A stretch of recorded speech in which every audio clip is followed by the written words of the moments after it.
nice mais grand instant yi bëgguma dugg ci NBA bi damay dugg afro basket parce que gars yi ñu lay commencé laaj ay questions yu afro basket donc cohésion bi noonu la parce que après collège nga dem afro basket bi nga dem afro basket nekk nga woon NBA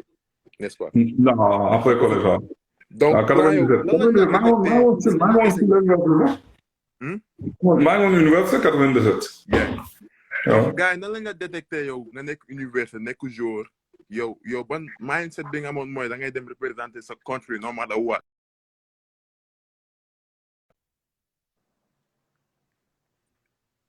so.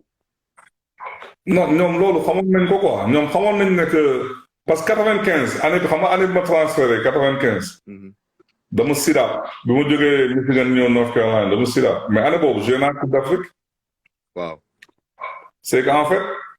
équipe bu 95 boobu esprit bi fa amoon moo gagné 97 affaire bi bu kenn nax sa bopp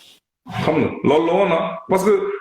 man bi may ñëw fii bi may si université xamoon nañ ko quoi et puis ñoom honneur la woon sax pour université bi man ma doon joué di représenter sama pays parce que dañ ci doon bàkku ñoom. dañ ci doon bàkku.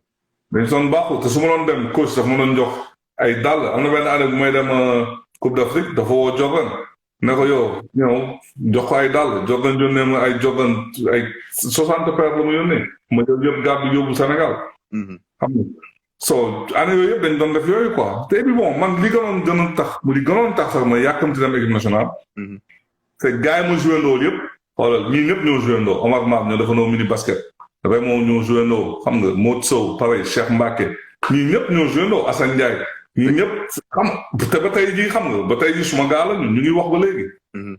c'est-à-dire ne que bon groupe de copains boobu copinage boobu ci amoon moo gënoon tax sax damay yàkkanti dañ gisaat sama gars yi quoi ataaya yi fii xam nga tooñante yi wax loolu moo gënoon tax quoi c'était plus que le basket xam nga expérience humaine bi moo gënoon tax damay yàkkanti dem équipe nationale buñ nee sélection rek mu jël naa sama avion dem sama yoon xam nga loolu moo taxoon mais bon 97 bon 95 la commencé 95 la commencé donc après 97 yaa ngi collège nekk goon sa NBA te xamoon nga next year dañ lay draft. donc boo yu bëri bu ñu leen waroon draft next year dañ ne non bàyyi ma toog préparer entraînement bi sans mais yow defoo loolu da nga décider dem pour représenter sa country. mais grand bi nga ñëwee la nga indi. équipe bi. xam nga Ousmane dafa am loo xam ne nit ki dafa am loo xam ne dafa am ay conviction da nga koy gëm quoi. xam nga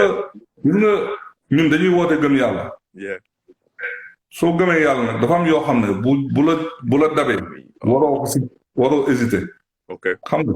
parce que jouer équipe nationale Sénégal représenter sa dëkk c'est comme ambassadeur bi nekk New York di représenter dëkk bi. effectivement. waaw c'est quelque chose boo xam ne c'est pas donné à tout le monde.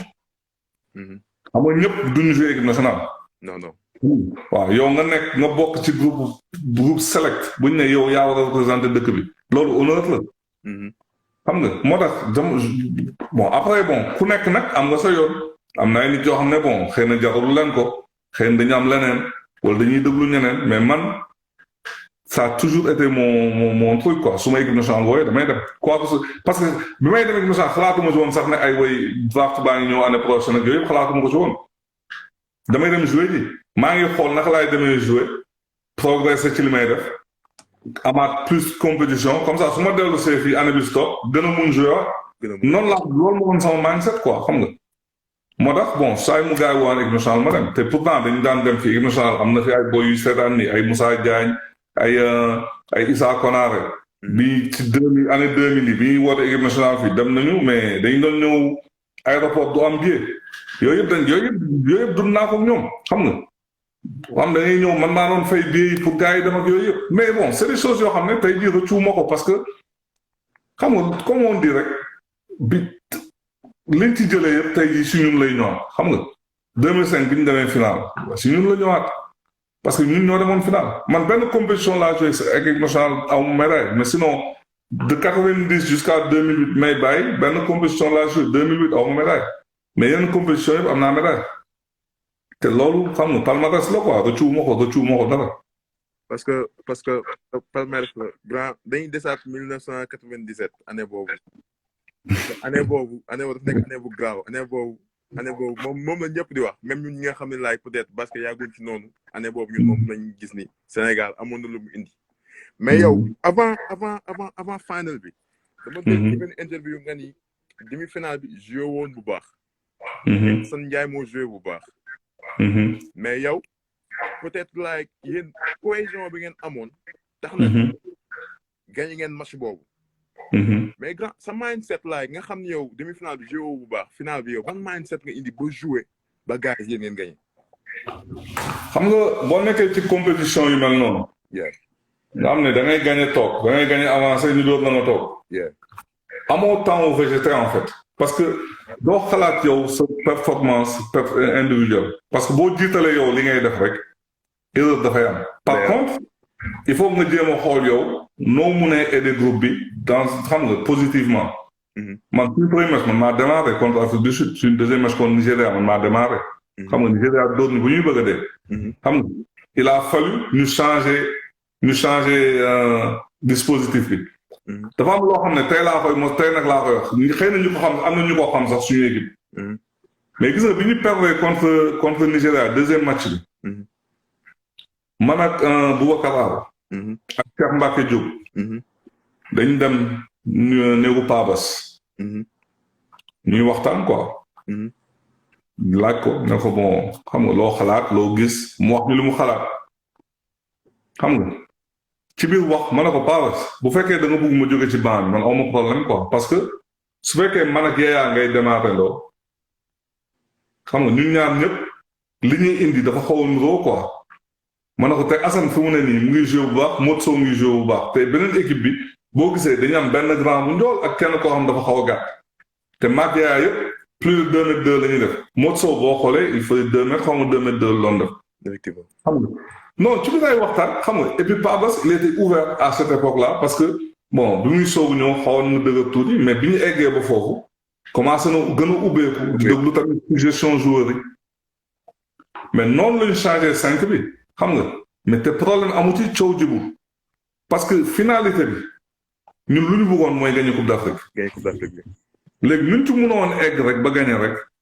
defoon nañ ko quoi parce que foog naa loolu nag moo doon force équipe bi parce que dama koy wax chaque fois naa leen équipe bu Sénégal bi c'était pas l'équipe la plus talentueuse. mais par contre c'était le groupe d'amis le plus proche. te foog naa moment yu difficile yi loolu moo tax parce que amitié bu ñu amoon ak respect bu ñu amoon entre ñun yabante beeg tooñ déconné yi moo ñu génn ci situation yooyu moo tax bi ñu Nigéria dooree bi ñu ñëwee ba réunir suñu biir waxtaan ak coach bi après dafa yomboon quoi boo xoolee la suite Angola moo ko doon taf Angola moo ko année yooyu Angola dafa tegle xaw ma 9 Coupe d'Afrique bi muy ñëw Dakar xam nga ñu doon leen demi-finale nar a joué nag ak Nigéria finale xam nga moo tax foog naa c'était facile quoi du woon lu difficile et puis bon amuloon problème d'ego quoi xam nga. amuloon problème d'ego so like fii foo ma dugal question Rémi parce que moo xaar ba yegg si phase bi pour mën koo dugal nee na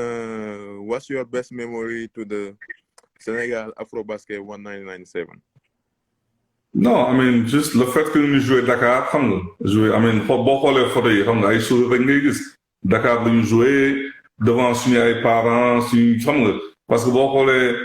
ñun ñi ñëpp amuñu chance boobu quoi équipe nationale xam nga ñëw joué Sénégal et amuñu chance boobu football xëy na ñoom dañ koy def parce que bon calendrier football ak yooyu mais basket bi mais équipe nationale gëj nañu joué Sénégal xam nga à part bon te léegi def nañ ko ay 2014 xaw ma 2015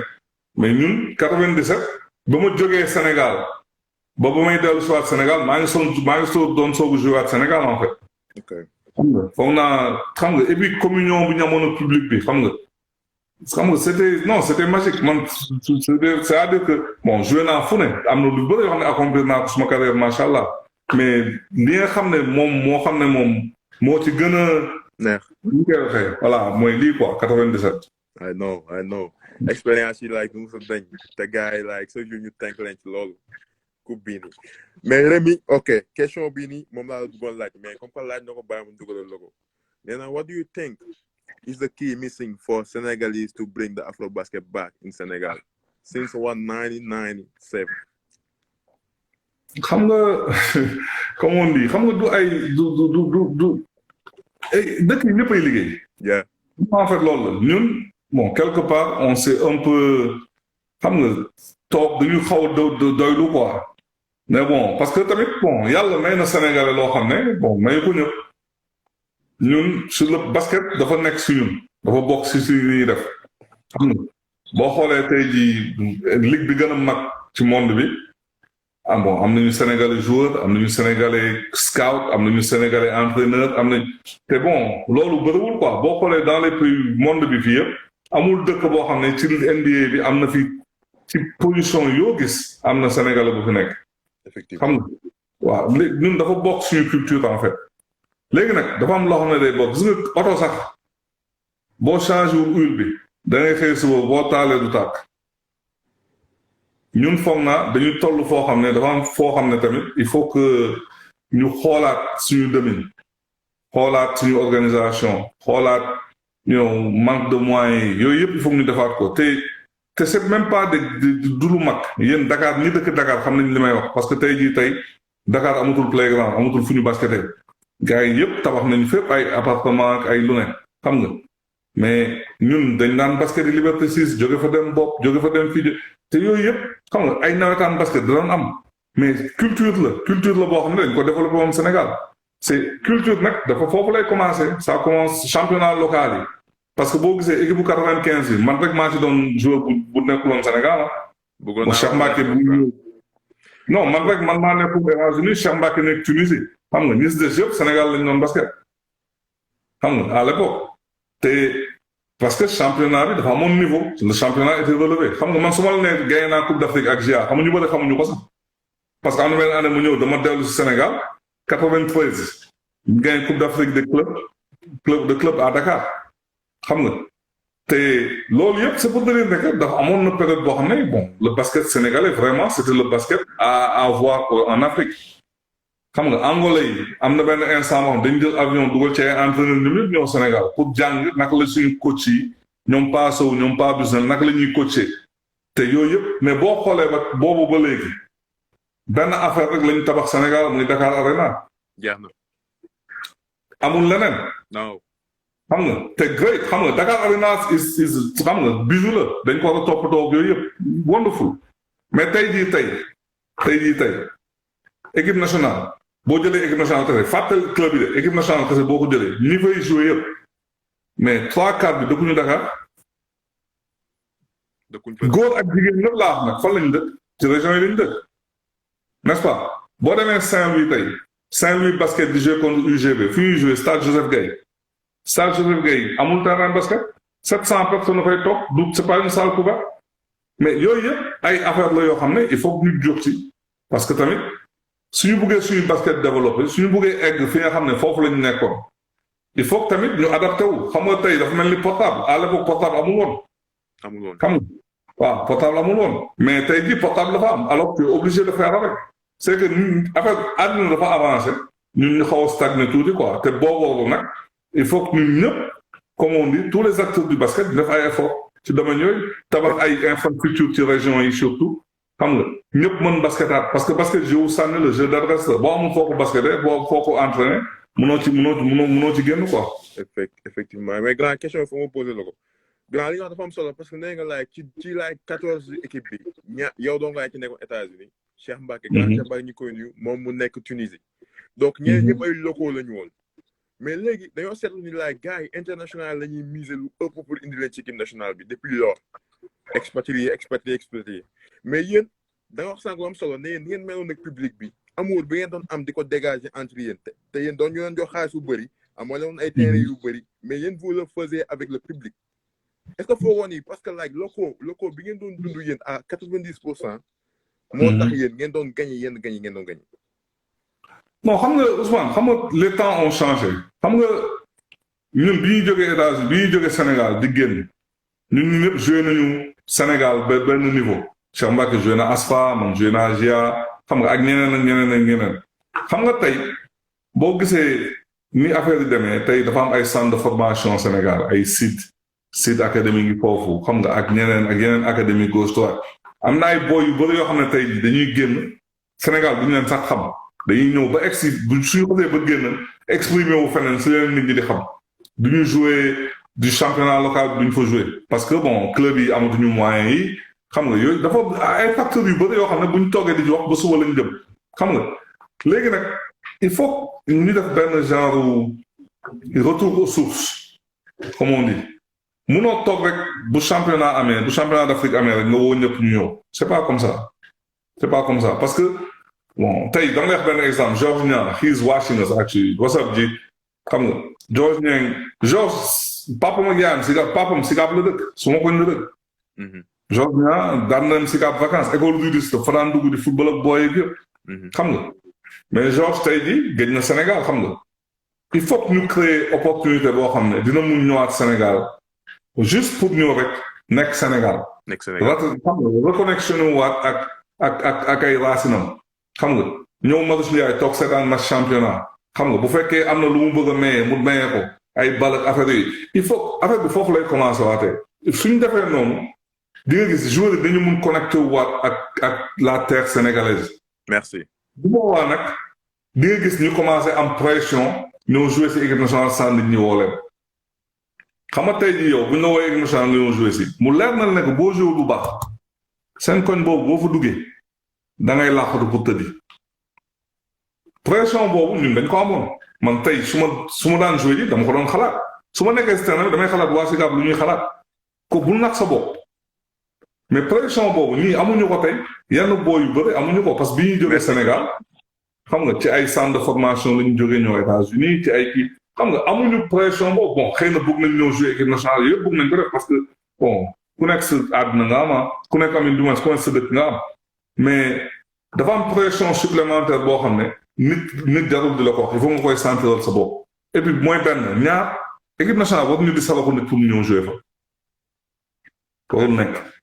parce que su fekkee da nga bëgg sa dëkk comme on dit ak quelques ñun fanaan nañu ci suuf ay Marius Ndiaye réuvé nañ fa ñaata année mbootee kañ yi di ñu kii mais dafa am lu ñu doon wut loolu moo tax tey jii li ñuy wut am nañ ko 97 am nañ xam nga ñoo gagné championnat d'Afrique mais loolu kenn mënu ko nangu ak lu nit mën a wax fii ba àddina di jeex kenn mënul ne 97 Matar Ndiaye Cheikh Mbacke Diop Omar Mar Raymond Carvalho ak ñeneen Mamadou Sow gañewuñu coupe d'Afrique kenn mënu ko wax. kenn mënu ko wax. waaw dafa am yoo xam ne nag tamit bon parce que li ma am NBA li ma am NCAA li ma am bu jeu Europe ak yooyu yëpp bon ce serait bien ma am ko Sénégal mais xam naa ne que réalité sénégalaise yi permettre ñu am loolu léegi ñun nañu créer suñu environnement bopp yéen été bi boo leen demee Sénégal mais organiser wu leen booy Sidi bu ñu waxee Rémi basket entraîneur basket la ak ñeneen Déthié mu ngi Denver mais vous organisez entre yéen ngeen ñëw woo leen ngeen def ay workout def ay kii parce que boo leen commencé def noonu da ngeen di créer benn culture. Merci grand. voilà culture parce que gars yi ñëpp dañuy dem Sénégal vacances waaw ñii dem Sénégal vacances parce que liggéey def fii ñu bëri bu ñu demee Sénégal dañ koy bëgg a après waaw doo liggéey doo nelaw doo na yow la neex koo liggéey boo nelaw conditions yi xëy na métti na mais tu t'adaptes c'est tout. parce que Atoumane loolu la laaj léegi mu ne pourquoi pas des national team camp chaque été. non mais loolu comme je dis xam nga bu fekkee dañu bëgg xaar gouvernement wala fédération def lépp duñ ci génn dafa am ay initiative yoo xam ne nit ñi ñoo ko war a jël seen bopp parce que man su ma xamee ne que basket bi si laay gagné suma life su ma xamee ne que basket bi mën na mu ubbil ay bunt suba ma nekk leneen parce que tey jii am na ñoo xam ne basket bi leen fii États-Unis tey jii ay avocat lañu. tey jii ñu ngi jóg yenn compagnie parce que NBA c'est pas une finalité ñëpp duñ fa egg 400 joueurs kese la NBA ñëpp mun ñu jouer NBA bu doon loolu noonu la yombee ñun ñëpp ñu jouer NBA xam nga moo tax c'est pas facile du lu yomb. après nag bon waaw mais ñi nga xam ne dugg ñu NBA lan la ñuy def après munoo toog fii tamit di végéter moo tax jàng bi am solo boo ñëwee fii moo tax xam nga nga formé wu yooyu yëpp daf ci am solo. yëpp daf ci am solo boo demee Sénégal gis na que bon gaa ngi fi mais ngeen woote coup de fil la rek lan ngay def tey kii ngeen daje Marius Ndiaye kenn lañ ne doon fi jeu. effectivement. ngeen organisé wu bu fa amee coach bu fa nekk ngeen woo leen coach locaux yi et puis ñëpp dañ ciy jàng parce que coach locaux yi fa nekk yéen seen expérience universitaire seen expérience professionnelle ñoom mun nañu gis ngeen di liggéeyee yenn affaire yi ngeen di def di copier ci foofu jël ko yóbbu ko seen club yi. xam nga affaire bi noonu lay commencé waatee suñu buggee mu dox noonu lay commencé du ay jël ay dàll dem mais wala jël ay t-shirt dem du noonu affaire bi savoir bi la il faut nga transférer savoir faire boo ko transférer rek kooku bu noonu la il faut noonu lañu mun avancer quoi il faut ngay mun di transférer savoir. effectivement grand li nga wax am na solo trop like parce que lii jeune dañ ko waroon dégg ci yow venant de toi parce que bi ngay wax sànq am na lu ma la fàttee wax muy booy bi su ma la nee booy bi peut-être di nga xam li may wax lan la di nga expliqué sànq donc xam nga histoire boobu ni mu demee dama ko lire I was shocked like benn booy bu ndaw mën a changer seen mind daa wóoy jékki bis bi ne leen hey mën naa ngeen ko boo leen gañewul dañuy taal seen kër. waaw donc loolu ci am jom la bokkoon. non mais xam nga booy boobu la preuve bi ñu gagné moom moo yëg ci kaw bis car rapide bi ak coupe bi. xam nga yenn saa yi nit di nga def loo xam ne xëy na yënguwul sax ak yoon du loo xam ne sax xëy na rewaande la ci dugal wala mais soo xoolee pratiquement li tax mu defoon ko frustration moo taxoon ak yaakaar gu tas ñaar yooyu moo taxoon ah parce que dafa ñëw gis ñu ne équipe bi kenn war leen gagné yàlla def ñu gagné ñu guddi googu man ak Bokaraaw ñoo dugg ci bis bi ñoo toog ñoo dend nii xam nga bi coow jibee mu jóg mën a ko toogal mu ne ma non dafay saagante mën a ko garaawul mën a ko xoolal ci biti mu xool mën a ko gis nga garab yi yëpp ay booy wóor ak ay xeer mën a ko booy bi dafay saaga parce que dafa mer mën a ko gars yi dañu dóor yu métti suñu terrain léegi liñ mun def ñu ñafewaat ba dajeeg ñoom final parce que final rek lañ mënoon dajeeg ñoom après man bu ñu gañee li nga jour bi ñu gañee bi ñuy joxe coupe bi dañu ñëw booy moo ñëw coupe bi yéen moom ci kaw karaté bi boo kat taxaw di ma xool di reetaan di ma ne booy ma ne non nii la rek parce que affaire bi bon et puis yàlla daf ñu doolu sutura dimbali nañu ba ñu génn ci mais pour te dire ne que bon affaire da xam nga dara jafewul quoi dara jafewul lay mbalak fii nee na booy bi rek nga ragal non wax na dëgg nag parce que ku toyoon sama bopp laa doon bañ